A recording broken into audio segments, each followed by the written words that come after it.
夏可，你是不是生气了？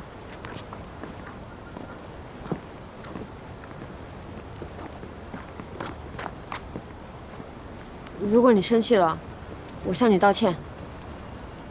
我知道我不应该试探你，但我想让你明白，信任不是你问我要穿什么颜色的西装，买什么样的领带，也不是你问我今天中午吃牛肉饭还是鸡肉饭，喜欢跑车还是轿车，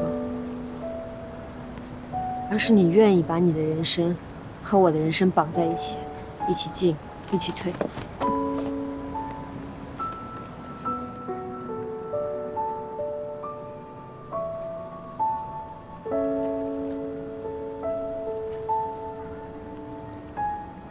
我现在觉得有人帮我分担挺好。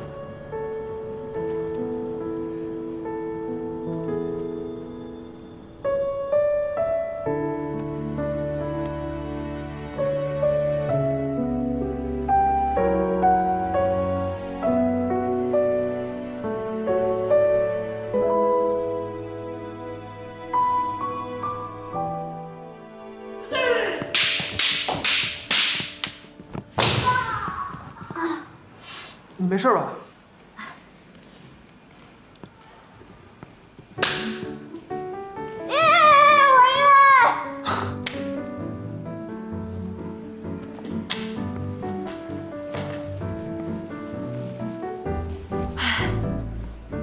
你说过，只要我有进步，就会奖励我的。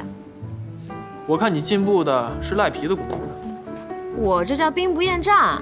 你这个叫狡辩。好啦，说吧，想要什么奖励？你知道姚琴和何玉决定要结婚了吗？嗯。所以我已经答应了姚琴要去参加我们的婚礼。好啊。等等，什么叫参加我们的婚礼？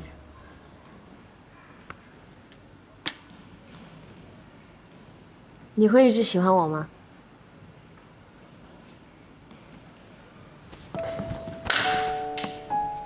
关于喜欢你这件事情，如果有变化的话，我会通知你。